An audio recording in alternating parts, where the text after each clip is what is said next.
Dear students, तो last video में हमने रमन स्पेक्ट्रोस्कोपी स्टार्ट की थी और जिसमें हमने रमन इफेक्ट को थोड़ा सा डिस्कस किया था। और इसमें हमने ये देखा था कि जो रमन स्पेक्ट्रोस्कोपी है वो स्कैटरिंग ऑफ लाइट को शो करती है। ठीक है, तो इसमें हमने क्या चीज़ देखी थी कि हमारी जो लाइट थी वो लाइट जब किसी मॉलिक्यूल पर पड़ती है तो ये मॉलिक्यूल क्या करता है, इस लाइट को स्कैटर्ड कर देता है विद डिफरेंट फ्रीक्वेंसीज।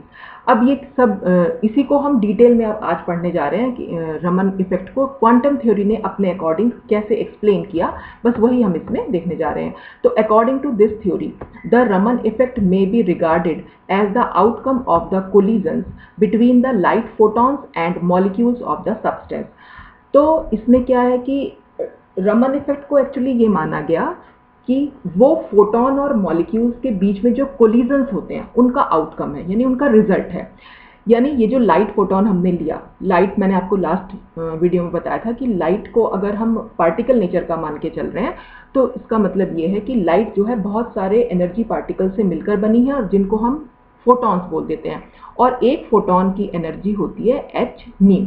ठीक है, और इसमें ये बताया गया क्वांटम थ्योरी में कि ये जो लाइट जब इस मॉलिक्यूल पर पड़ेगी, यानी जो भी सब्सटेंस हमने लिया है उसके मॉलिक्यूल्स पर पड़ेगी, तो इस मॉलिक्यूल और इस लाइट पार्टिकल के बीच में टक्कर होगी। कोलिजन्स मीन्स टक्कर होगी या इंटरेक्शन कह लीजिए आप, तो दोनों के बीच में कोलिजन्स होता है। ठीक है, अब उसी कोलिजन के फलस्वरूप यानी उसी कोलिजन का रिजल्टेंट जो है वो है रमन इफेक्ट। तो इसमें होगा क्या कि these collisions may be both elastic and inelastic. ये लास्ट वीडियो में मैंने डिस्कस किया था कि जो कोलिजन्स होते हैं ये दो टाइप के होते हैं, एक इलास्टिक कोलिजन होता है, दूसरा इन इलास्टिक कोलिजन होता है। तो अब इलास्टिक कोलिजन में क्या होता है कि in elastic collisions the energy of striking photons, striking means जो अटैक कर रहे हैं मॉलिक्यूल पर, striking photon is not lost and the scattered radiation will thus have the same frequency as that of the incident radiation and a Rayleigh line is observed। मतलब elastic collision में क्या होगा कि ये जो हमारा फोटोन है और ये जो हमारा मॉलिक्यूल है, जब ये लाइट इस मॉलिक्यूल पर पड़ेगी तो क्या होगा, इन दोनों के बीच में कहीं पर कोई भी एनर्जी का एक्सचेंज नहीं होगा। मतलब कि ये जो लाइट पार्टिकल है ना तो इससे मॉलिक्यूल को एनर्जी देगा ना इस मॉलिक्यूल से एनर्जी लेगा, तो कोई एनर्जी का आदान प्रदान नहीं होता है। उससे होता क्या है कि जब ये मॉलिक्यूल इस लाइट को स्कैटर्ड कर देता है, स्कैटर्ड मैंने पिछली बार बताया था कि बिखेर देता है, बिखर जाना होता है स्कैटरिंग का मतलब। तो जब ये बिखेर देता है इस लाइट को, तो इस लाइट की जो ये स्कैटर्ड रेडिएशन है, ये हमारा स्टार्टिंग में जो हमने यूज किया वो हमारा था इंसिडेंट रेडिएशन, और मॉलिक्यूल ने जब इसको स्कैटर्ड कर दिया तो हम इसको बोल रहे हैं कि ये है हमारा स्कैटर्ड रेडिएशन। तो यहाँ पर जो हमने इस इंसिडेंट रेडिएशन की एनर्जी थी एच न्यू, और एच न्यू में न्यू क्या था, इस इंसिडेंट रेडिएशन की फ्रीक्वेंसी। तो जब इलास्टिक कोलिजन हुआ तो इन दोनों के बीच में यानी लाइट पार्टिकल और मॉलिक्यूल्स के बीच में कोई एनर्जी का एक्सचेंज नहीं हुआ, जिससे हुआ क्या कि जो स्कैटर्ड रेडिएशन था उसकी एनर्जी भी वही थी जो हमारे इंसिडेंट रेडिएशन की थी। या हम ये भी कह सकते हैं कि जो इंसिडेंट रेडिएशन की फ्रीक्वेंसी थी न्यू, तो यहाँ पर स्कैटर्ड रेडिएशन की फ्रीक्वेंसी भी न्यू ही रही। और ऐसी स्कैटरिंग को हम रेले स्कैटरिंग कहते हैं। और जब इस स्कैटरिंग को हम रिकॉर्ड करते हैं तो हमें कुछ लाइंस मिलती हैं जिन्हें हम रेले लाइंस बोल देते हैं, और रेले साइंटिस्ट के नाम के ऊपर है ये। तो Rayleigh line is observed. However, if the collisions are inelastic, लेकिन अगर collisions हमारे inelastic होंगे तो क्या हो सकता है, the energy may be exchanged। तो एनर्जी का एक्सचेंज होगा between the photon and the molecule, molecule और फोटोन के बीच में एनर्जी का आदान प्रदान होगा। और in this case there may be following two possibilities, और ऐसे केस में दो पॉसिबिलिटीज हो सकती हैं। वो क्या क्या पॉसिबिलिटीज होंगी, तो उन पॉसिबिलिटीज से हमें स्टोक्स और एंटी स्टोक्स लाइंस मिलती हैं। तो ये जो जितना पहले लिखा हुआ है इसको मैं पहले डायग्राम की हेल्प से आपको समझा देती हूँ। देखिए, ये इसका एनर्जी लेवल डायग्राम है। एनर्जी लेवल डायग्राम में हमने क्या किया हुआ है, ये जो पूरा का पूरा है ग्राउंड इलेक्ट्रॉनिक स्टेट, और जो यहाँ पर आप देख रहे हैं ये फर्स्ट एक्साइटेड इलेक्ट्रॉनिक स्टेट है, और बीच में आपको दिखाई दे रही होंगी ये वर्चुअल स्टेट। तो पहले तो मैं बताऊं कि वर्चुअल स्टेट का क्या मतलब है। वर्चुअल स्टेट होती है इमेजिनरी स्टेट जो रियल स्टेट नहीं होती है, जो कि बहुत अनस्टेबल स्टेट होती है, जिनका कि हमें कोई ना तो क्वांटम नंबर पता है, कुछ नहीं, ना उनकी एनर्जी के बारे में पता है, कुछ भी नहीं पता होता, तो वो हमारी वर्चुअल स्टेट होती है जो इंटरमीडिएट होती हैं, बीच में आती हैं। जो जैसे अगर सपोज मैं इलेक्ट्रॉनिक लेवल बताऊं, ये मैंने आपको स्टार्टिंग में जब स्पेक्ट्रोस्कोपी स्टार्ट की थी तो मैंने आपको समझाया था कि कुछ इलेक्ट्रॉनिक लेवल्स होते हैं। जैसे ये हमारा इलेक्ट्रॉनिक लेवल हो गया, तो इसमें हम इलेक्ट्रॉनिक लेवल है तो इसको हम E इज इक्वल टू 0 से दिखा सकते हैं। ये हमारा E इज इक्वल टू 1 हो गया, ये E इज इक्वल टू 2 हो गया, ऐसे E इज इक्वल टू 3 4 आगे ऊपर पहुंच जाएंगे। और हर इलेक्ट्रॉनिक लेवल जो होता है वो सिर्फ एक लाइन से नहीं दिखा सकते हैं हम, क्योंकि वो इलेक्ट्रॉनिक लेवल कई सारे वाइब्रेशनल लेवल से और वाइब्रेशन लेवल कई सारे रोटेशनल लेवल से मिलकर बना हुआ होता है। तो अगर मैं इसको E इज इक्वल टू 0 को दिखाना चाहूँ तो मैं कुछ इस तरीके से दिखा सकती हूँ कि ये कुछ लाइन्स हैं यहाँ पर, ठीक।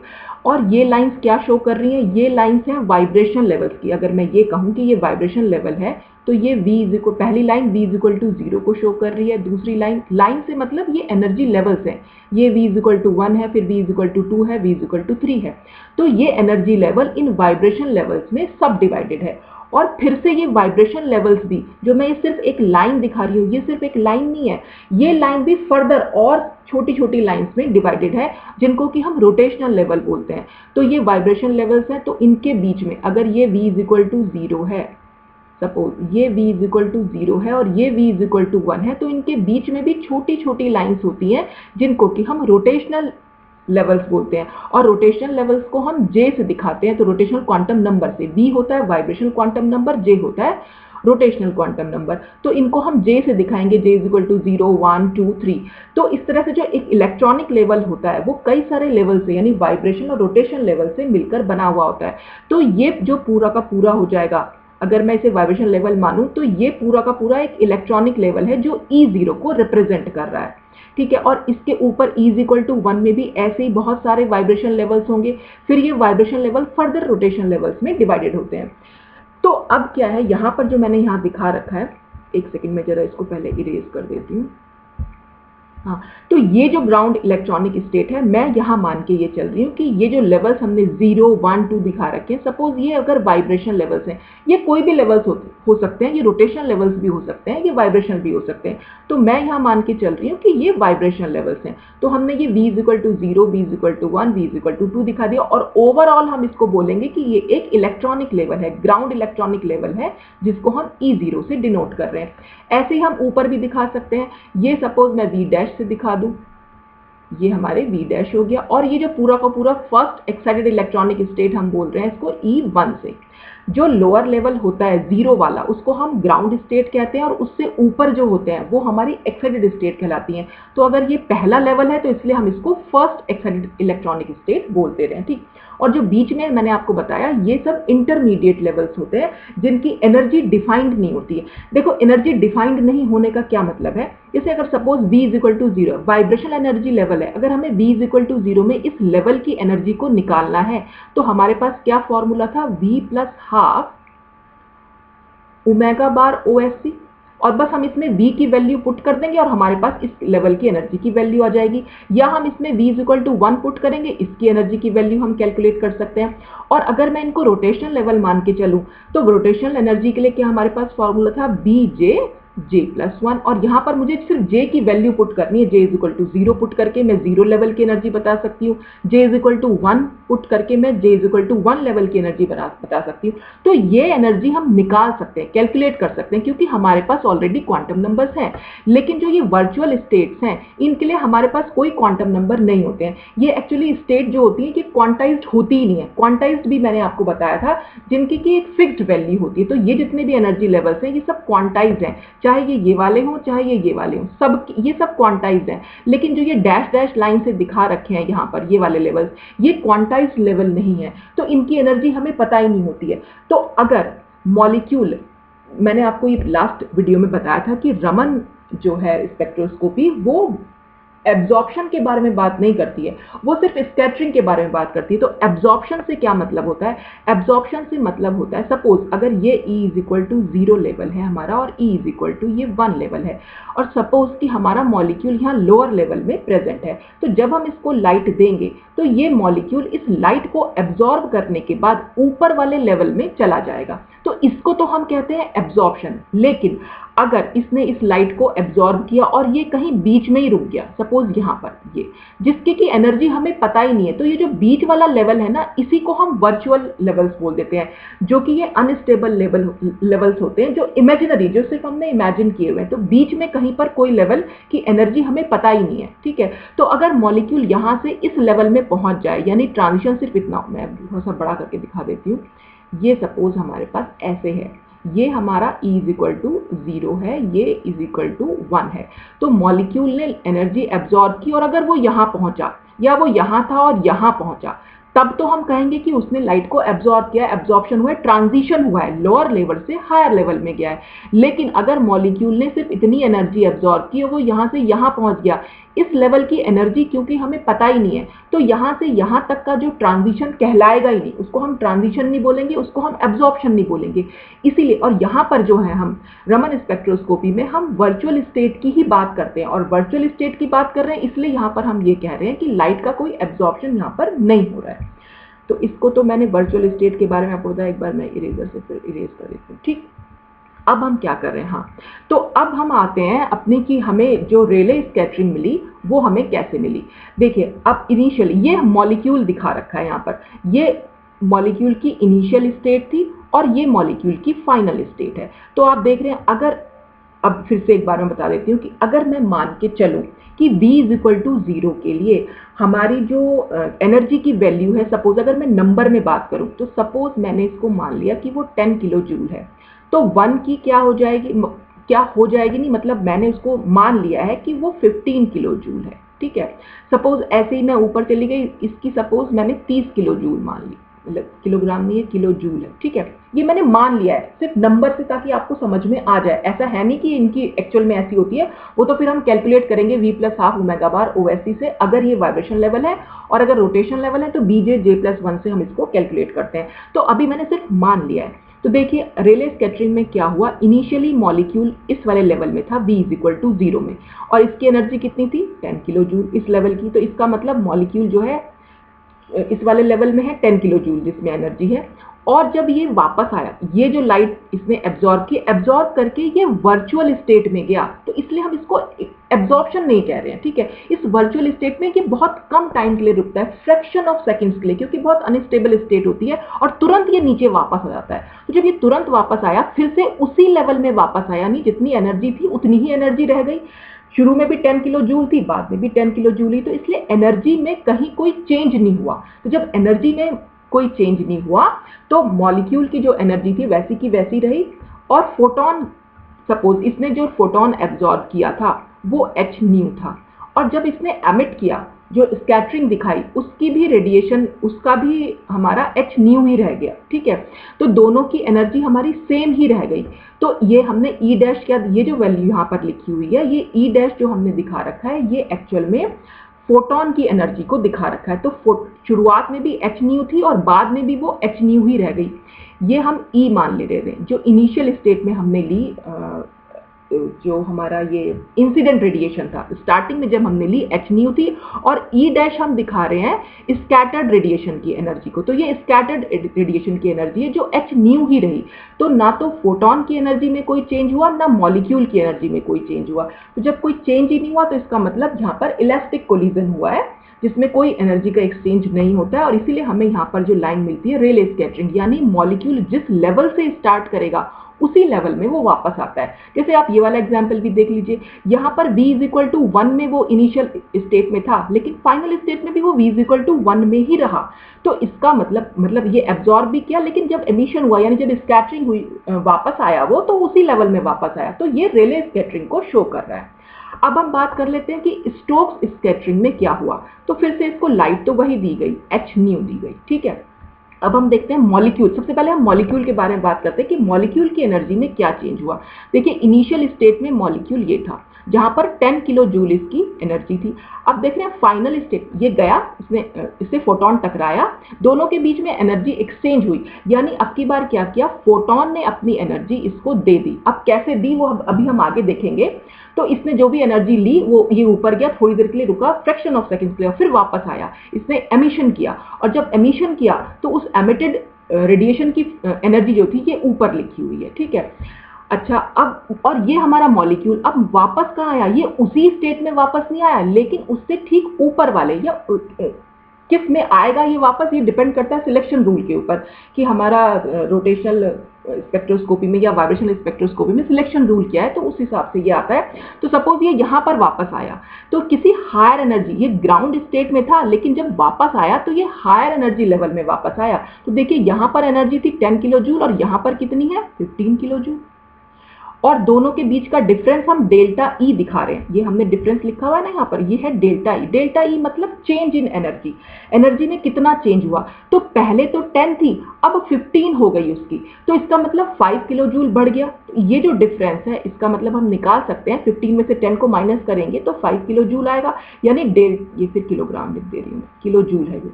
तो ये 5 किलो जूल का एनर्जी डिफरेंस है। तो इसकी एनर्जी इसका मतलब बढ़ी हुई आई, ठीक है। पहले 10 थी और टकराने के बाद, फोटोन से टकराने के बाद इसकी 15 हो गई, तो इसका मतलब इसकी 5 किलो जूल बढ़ गई। अब ये बढ़ी कैसे, बढ़ी इसीलिए क्योंकि इस फोटोन ने इसको मॉलिक्यूल को अपनी एनर्जी दे दी, और जब मॉलिक्यूल को अपनी एनर्जी दे दी तो इस फोटोन की एनर्जी तो कम हो जानी चाहिए। वही हमने यहाँ दिखा भी रखा है कि जो ई डैश है यानी स्कैटर्ड रेडिएशन की जो एनर्जी है वो क्या हो जाएगी एच न्यू में से, अब ये डेल्टा ई जो है कम हो जाएगा, और डेल्टा ई क्या था, डेल्टा ई था 5 किलो जूल। तो सपोज अगर मैं एच न्यू को, सपोज मैं इसको 30 मान लेती हूँ, 30 किलो जूल, तो अब अगर हम 30 में से -5 करें तो आंसर क्या आ जाएगा 25, यानी एनर्जी इनिशियल यानी इंसिडेंट रेडिएशन की एनर्जी तो हमारी 30 थी और अब कितनी रह गई 25। इसका मतलब लाइट ने अपनी एनर्जी कम की, और कम कैसे की, क्योंकि उसने अपने वो जो मॉलिक्यूल से टकराया था मॉलिक्यूल को अपनी एनर्जी दे दी।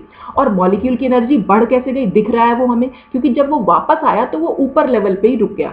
तो यहाँ पर इनिशियली वो 10 किलो जूल था उसके पास और बाद में 15 किलो जूल हुई, तो इसका मतलब इसकी एनर्जी अब की बार बढ़ी हुई मिली। तो वो बढ़ी हुई एनर्जी आई कहाँ से उसके पास, इसका मतलब उसे फोटोन ने वो एनर्जी दी थी जो उसने एब्जॉर्ब की, ठीक है। तो एब्जॉर्प्शन सिर्फ इतना सा हुआ, तो ये हायर एनर्जी लेवल में पहुंच गया। तो अब इस केस में क्या होगा, क्योंकि फोटोन की एनर्जी कम हो गई है तो फोटोन जो स्कैटर्ड रेडिएशन की फ्रीक्वेंसी है वो भी तो कम होगी। देखो एनर्जी इज इक्वल टू क्या होता है, E इज इक्वल टू हम क्या लिखते हैं, एच न्यू लिखते हैं, एच तो हमारा कांस्टेंट है, तो अगर E घट रहा है तो न्यू भी तो घटेगा। एनर्जी अगर डिक्रीज कर रही है तो फ्रीक्वेंसी भी डिक्रीज करेगी, तो इसका मतलब जो यहाँ से स्कैटर्ड रेडिएशन की फ्रीक्वेंसी अगर हम कैलकुलेट करेंगे तो वो हमें डिक्रीज मिलेगी, क्योंकि हमें एनर्जी भी डिक्रीज मिली। तो इस केस में हमें मिलती हैं स्टोक्स लाइन्स, ठीक, यानी लोअर फ्रीक्वेंसी वाली। स्टोक्स लाइन्स की फ्रीक्वेंसी हमेशा लोअर होती है in comparison to Rayleigh scattering या इंसिडेंट रेडिएशन जो हम बोल देते हैं, ठीक। अब ये एंटी स्टोक्स लाइन्स कैसे मिलती है, एंटी स्टोक्स लाइन्स के लिए क्या हुआ कि मॉलिक्यूल जो था ऑलरेडी एक हायर एनर्जी लेवल में प्रेजेंट था। इसकी वैल्यू हमारी कितनी है 15 किलो जूल, ये ध्यान रखिएगा, ठीक। फिर से फोटोन फिर से इससे टकराया, इसने एच न्यू, अब की बार क्या हुआ, इस मॉलिक्यूल ने इस फोटोन को एनर्जी दे दी, और ये हमें कैसे मालूम पड़ेगा, जब ये एमिट हुआ, यानी कुछ देर के लिए वर्चुअल स्टेट में गया, फटाफट से ये नीचे वापस आया, लेकिन वापस कहाँ आया, ये ग्राउंड स्टेट में पहुंच गया।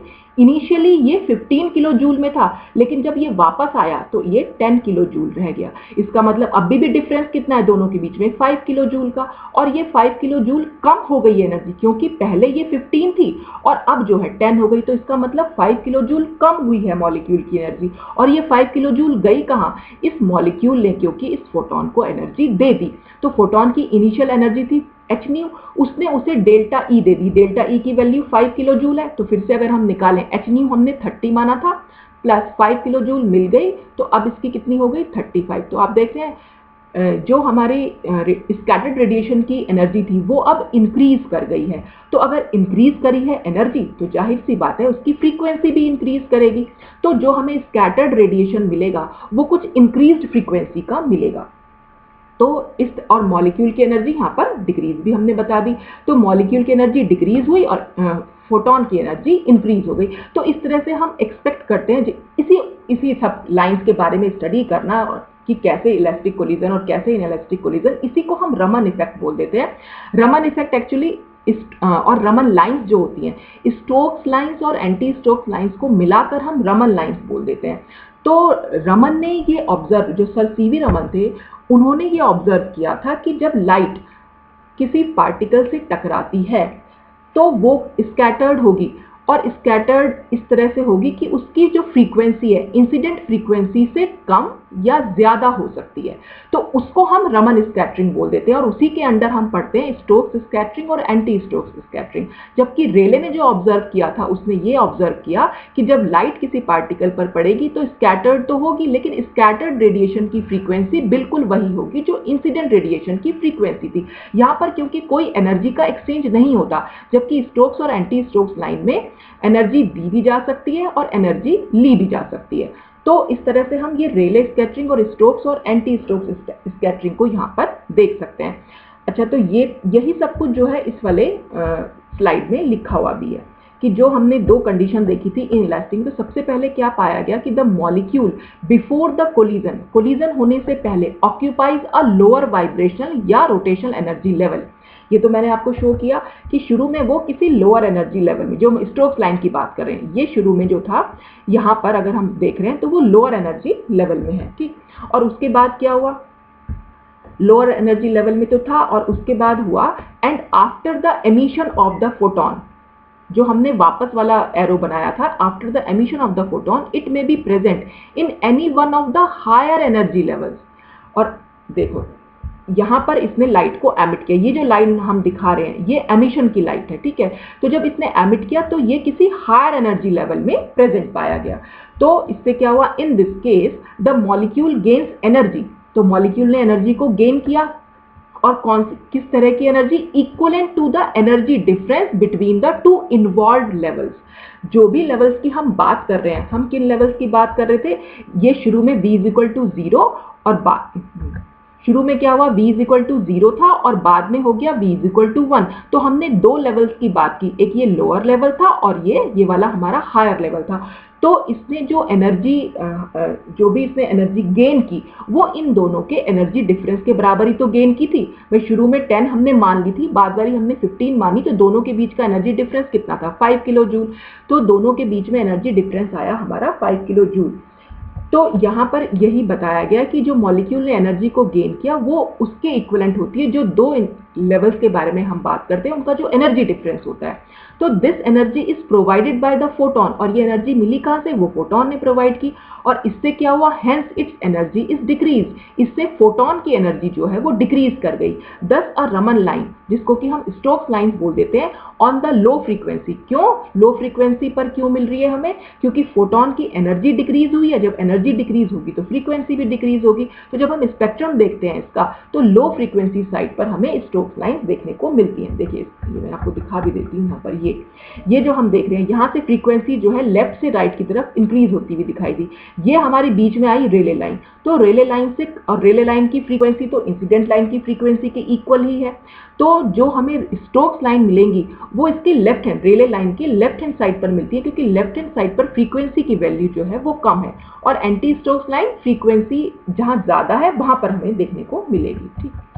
तो यही सब इसमें लिखा हुआ भी है। अब नेक्स्ट लाइन में क्या लिखा है, ये तो हमारा हुआ स्टोक्स लाइन हमें कैसे मिली। फिर अगर हम देखें कि the molecule before the collision occupies one of the higher vibration और रोटेशन एनर्जी लेवल। तो एंटी स्टोक्स कब मिलती है, जब मॉलिक्यूल जो है किसी हायर, यहाँ पर v = 1 में हमने दिखाया है इसको, वो किसी में भी हो सकता है, v = 2 में भी हो सकता है, पर किसी भी हायर लेवल में होगा। तो यहाँ हमने दिखाया वो किसी वाइब्रेशन लेवल की मैं बात कर रही थी, तो हमने वाइब्रेशन, वो किसी रोटेशन लेवल में भी हो सकता है, ठीक है। पर मैंने क्योंकि वाइब्रेशन लेवल के बारे में बात की, तो मैंने यहाँ दिखाया कि वो इनिशियली जो था वो v = 1 में प्रेजेंट था। और आफ्टर द एमिशन, यहाँ पर ये एमिशन हुआ, आफ्टर द एमिशन वो एकदम इससे भी लोअर लेवल में, पहले वो हायर लेवल में था और ये बाद में वो किसी लोअर लेवल में चला गया, और यही चीज इसमें बताई गई है। And after the emission of the photon it may be present in any one of the lower energy level. तो in this case the molecule loses energy. तो इससे क्या हुआ, मॉलिक्यूल भाई पहले हायर एनर्जी लेवल में था, फिर वो लोअर में, तो जाहिर सी बात है उसने एनर्जी को लूज किया। और कितना लूज किया, equivalent to the energy difference between the two involve levels. जिन लेवल्स के बारे में हम बात कर रहे हैं, हम v इक्वल टू 1 और v इक्वल टू 0 के बारे में बात कर रहे हैं। पहले वो v इक्वल टू 1 में था, बाद में वो v इक्वल टू 0 में आया, तो दोनों के बीच का जो डिफरेंस है उस डिफरेंस को हमने डेल्टा ई से दिखाया हुआ है। तो वही डेल्टा ही हमने वहां पर, देखिए यहाँ पर जो दिखाया हुआ है वो डेल्टा ई से हमने इसको दिखाया हुआ है। तो ये वैल्यूज आपको वहां नहीं लिखनी है, तो मैंने आपको समझाने, mathematical values actually numerical value से थोड़ा इजीली समझ में आ जाता है, तो मैंने इसलिए यहाँ पर न्यूमेरिकल वैल्यूज लिए, वरना आपको तो यही लिखना है कि एच न्यू माइनस डेल्टा ई, दोनों के बीच का एनर्जी डिफरेंस जो है वो यहाँ पर डेल्टा ई दिखा रखा है। तो H nu minus delta E और H nu plus delta E से आप यहाँ पर दिखाएंगे। तो this energy is gained by, तो एनर्जी क्या मॉलिक्यूल ने लूज की, और जब मॉलिक्यूल ने लूज की तो वो लेगा कौन, क्योंकि फोटोन टकराया है तो उसने, फोटोन ने वो एनर्जी ले ली। और तो this energy is gained by the photon and hence it's energy increase, और इसलिए उसकी एनर्जी जो है वो इंक्रीज हो गई। और दस अ रमन लाइन, जिसको हम एंटी स्टोक्स लाइंस बोलते हैं, on the high frequency side is observe, इसीलिए वो हाई फ्रीक्वेंसी साइड पर हमें देखने को मिलती है। ठीक, एक बार मैं इसको सबको इरेज कर देती हूँ और फिर से एक बार इसको देख सकते हैं। तो ये पूरा हमारा रमन इफेक्ट के बारे में था। तो जितना भी हम स्टोक्स लाइंस और एंटी स्टोक्स लाइंस के बारे में पढ़ते हैं वो सब हमारा रमन इफेक्ट के, जो रमन स्कैटरिंग होती है, रमन स्कैटरिंग में हम स्टोक्स और एंटी स्टोक्स स्कैटरिंग के बारे में पढ़ते हैं, और इसी को हम रमन इफेक्ट, या फिर रमन इफेक्ट को हम रमन स्पेक्ट्रोस्कोपी के अंडर पढ़ लेते हैं। ठीक, अब इसकी मैकेनिज्म, इसी की मैकेनिक्स को रमन स्कैटरिंग की समझना है तो हम कैसे, ये पूरा एमएससी लेवल का है बेटा, यहाँ से इससे पहले तक आप सिर्फ बीएससी लेवल के लिए सफिशिएंट है, यहाँ से एमएससी लेवल जो है स्टार्ट हो जाएगा, क्योंकि आपको लिखने को आएगा क्वांटम थ्योरी के बारे में, तो आप लिखेंगे क्या उसमें, तो शुरुआत से जो चल रहा था वो सब भी आपको लिखना है एमएससी वालों को। और यहाँ पर हम इसकी मैकेनिक्स के बारे में बात कर रहे हैं। तो mechanism of the Raman scattering can be expressed by applying the principle of conservation of energy. Principle of conservation of energy क्या था कि अगर कोई एक टाइप की एनर्जी कहीं पर प्रोड्यूस हुई है तो कहीं पर कोई दूसरे टाइप की एनर्जी जो होगी वो वो भी होगी, खत्म भी होगी। मतलब अगर कहीं पर एनर्जी पैदा हुई है तो कहीं पर एनर्जी खत्म भी होगी। तो एनर्जी कहीं पर जो ना, तो क्या पढ़ा था ना हम लोगों ने बचपन में कभी, कि ना तो कभी वो नष्ट की जा सकती है ना उसे उत्पन्न किया जा सकता है। तो वही वो law of conservation of energy था कि एनर्जी जो है कभी ऐसे इंक्रीज नहीं होगी, अगर कहीं पर इंक्रीज हो रही होगी तो कहीं ना कहीं पर वो डिक्रीज भी होगी। तो वही यहाँ पर इसने बताया हुआ है। तो EP प्लस एच न्यू 0 क्या है यहाँ पर, ये तो हमने मान ली मॉलिक्यूल की एनर्जी, और ये है हमारी फोटोन की एनर्जी, और ये बिफोर कोलिजन था, तो दोनों की कोलिजन हुआ, ठीक है। और आफ्टर कोलिजन मॉलिक्यूल की एनर्जी Eg हो गई और फोटोन की एनर्जी h न्यू डैश हो गई। तो ये यहाँ पर लिखा हुआ भी कि EP और Eg जो है वो मॉलिक्यूल की एनर्जी है बिफोर एंड आफ्टर कोलिजन। और न्यू 0 और न्यू डैश क्या है, तो न्यू 0 हमारी इंसिडेंट रेडिएशन की फ्रीक्वेंसी और न्यू डैश है हमारी स्कैटर्ड रेडिएशन की फ्रीक्वेंसी। और h न्यू 0 की बात करें तो ये फोटोन की एनर्जी है, कौन से, इंसिडेंट फोटोन की एनर्जी, और h न्यू डैश हमारी जो स्कैटर्ड फोटोन है उसकी एनर्जी है। ठीक, तो अब इसी इक्वेशन को हम ऐसे भी तो लिख सकते हैं कि ये इस EP माइनस ये Eg अगर यहाँ ले जाऊं मैं, तो h न्यू डैश को अगर मैं यहाँ लाऊं तो ये माइनस का हो जाएगा, और यहाँ पर इधर जाएगी Eg तो वो माइनस की हो जाएगी। तो इस इक्वेशन को हम ऐसे भी लिख सकते हैं। फिर हमने क्या करा, h को कॉमन ले लिया, ये अंदर ऐसा लिखा रहने दिया।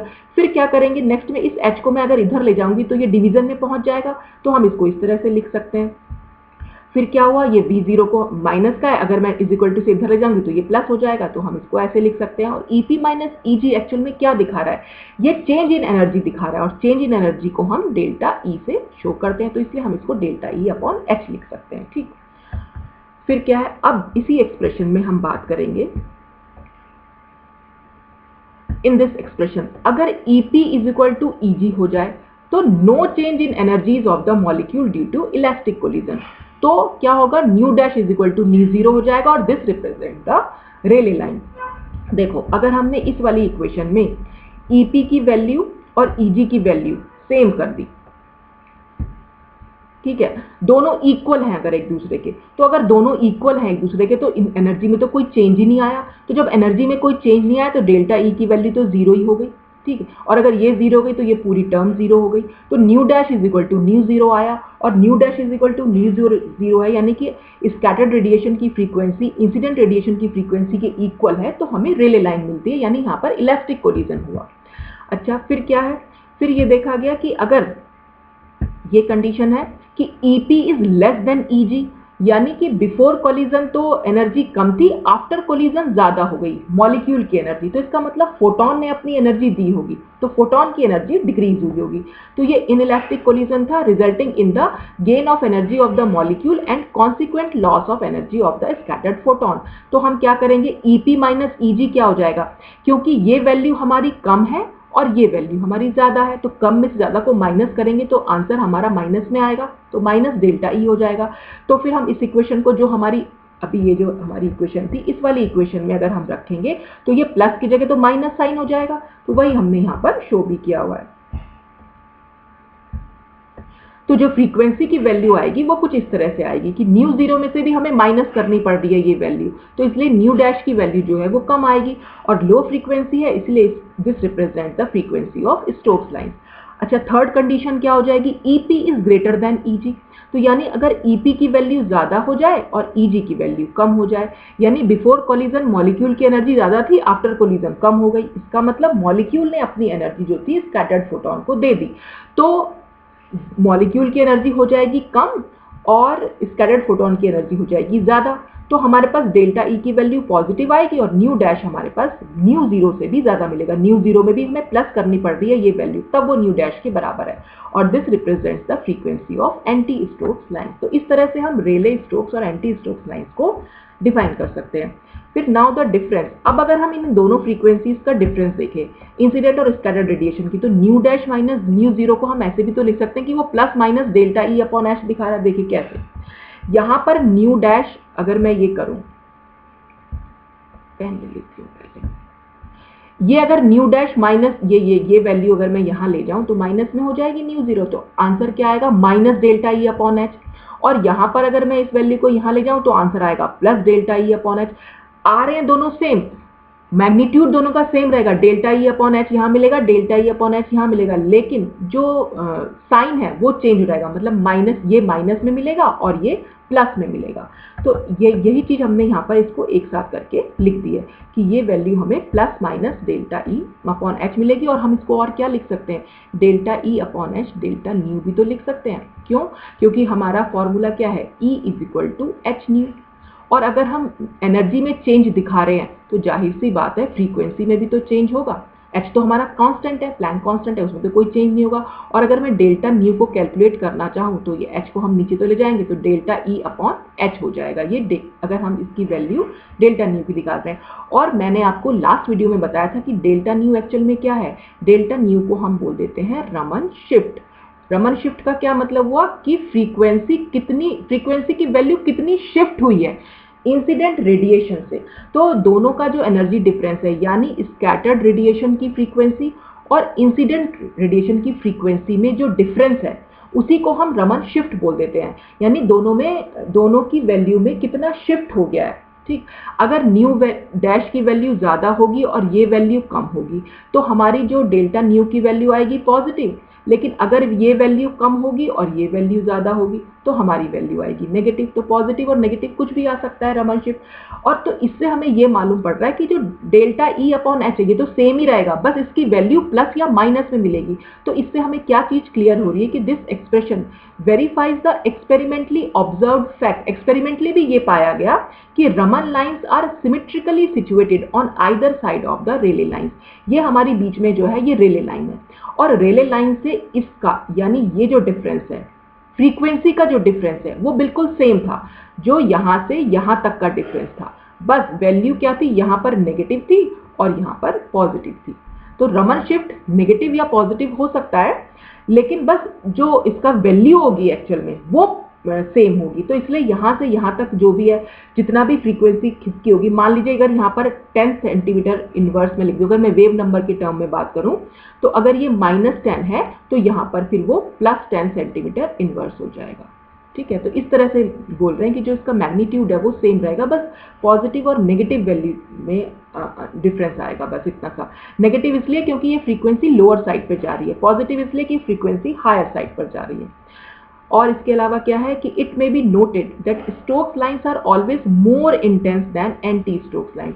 मोर इंटेंस का मतलब उसकी हाइट जो है ज्यादा होगी, देखिए यहाँ पर रेले लाइन की तो सबसे ज़्यादा इंटेंसिटी होती है। यहाँ पर क्या है, फ्रीक्वेंसी हमने ऐसे दिखा रखी है और इंटेंसिटी हमने ऐसे दिखा रखी है। तो जितनी ज़्यादा हाइट होगी उसकी इंटेंसिटी उतनी ज़्यादा। तो ये तो बीचों बीच तो रेले इंटेंसिटी है। तो रेले लाइन की इंटेंसिटी सबसे ज़्यादा होती है। उसके बाद होती है स्टोक्स लाइन की इंटेंसिटी, और सबसे कम होती है एंटी स्टोक्स की। देखिए स्टोक्स लाइन की अगर हाइट देखें तो यहाँ तक आ रही है, और एंटी स्टोक्स की यहाँ पर तो कम आ रही है ना स्टोक्स के कंपैरिजन में। तो एंटी स्टोक्स जो होती हैं वो लाइन लेस इंटेंस मिलती है। अब ऐसा क्यों मिलता है, तो उसके लिए हम देख लेते हैं। यहाँ पर ये देखिए, यहाँ पर क्या हुआ है, स्टोक्स लाइन के केस में अगर मैं बात करूँ तो स्टोक्स लाइन हमारी ग्राउंड स्टेट से मॉलिक्यूल था, तो जो वो ऊपर गया है। ग्राउंड स्टेट में क्योंकि नंबर ऑफ मॉलिक्यूल्स ज़्यादा होते हैं, और इंटेंसिटी जो है वो नंबर ऑफ मॉलिक्यूल्स पर डिपेंड करती है। जितने ज़्यादा मॉलिक्यूल्स होंगे उसकी इंटेंसिटी उतनी ज़्यादा होगी, इसलिए हमें स्टोक्स लाइंस जो है ज़्यादा इंटेंस देखने को मिलती हैं। जबकि एंटी स्टोक्स लाइंस के लिए क्या होता है कि मॉलिक्यूल किसी हायर एनर्जी लेवल में प्रेजेंट होता है, और ग्राउंड स्टेट के कंपैरिजन में किसी भी हायर एनर्जी लेवल में मॉलिक्यूल्स का नंबर क्योंकि कम होता चला जाता है। ये सब हमने बोल्ट्जमैन डिस्ट्रीब्यूशन लॉ पहले डिस्कस किया था, तब मैंने बहुत अच्छे से समझाया था। तो क्योंकि हायर लेवल में नंबर ऑफ मॉलिक्यूल्स डिक्रीज कर रहे हैं, इसलिए जो है इंटेंसिटी भी डिक्रीज कर रही है, क्योंकि दोनों एक दूसरे पर डिपेंडेंट है। तो इसलिए एंटी स्टोक्स जो है हमें वो लेस इंटेंस देखने को मिलती है। तो ये सब कुछ था आज रमन इफेक्ट, जो क्वांटम थ्योरी ने एक्सप्लेन किया है। अब नेक्स्ट वीडियो में हम डिस्कस करेंगे कि क्लासिकल थ्योरी इस रमन इफेक्ट को कैसे एक्सप्लेन करती है। तो रमन इफेक्ट में मेनली हम कुछ नहीं देख रहे हैं, हम 3 टाइप की लाइंस हमें देखने को। रमन इफेक्ट में तो एक्चुअली हम स्टोक्स और एंटी स्टोक्स के बारे में बात कर रहे हैं। तो रेले लाइंस भी हमें देखने को मिल रही है। तो रेले लाइंस, स्टोक्स और एंटी स्टोक्स लाइंस के बारे में ही हम इसमें स्टडी कर लेते हैं। तो सिर्फ इतना सा हो रहा है कि कोलिजन हो रहा है, और कोलिजन में एक कोलिजन इलास्टिक है और दूसरा इनइलास्टिक है। इनइलास्टिक में हमें 2 टाइप के डिफरेंसेस देखने को मिलते हैं। एक में मॉलिक्यूल से फोटोन एनर्जी ले लेता है और एक में मॉलिक्यूल को फोटोन एनर्जी दे देता है। तो उसी हिसाब से फ्रीक्वेंसी भी फोटोन की इंक्रीज या डिक्रीज कर जाती है, और उसी के कॉरस्पॉन्डिंग फिर हमें स्टोक्स और एंटी स्टोक्स लाइंस मिलती हैं। तो ये सब कुछ रमन इफेक्ट के बारे में था। तो बस नेक्स्ट वीडियो में हम क्लासिकल थ्योरी को अच्छे से डिस्कस करेंगे। आज के लिए बस इतना ही। Thanks for watching.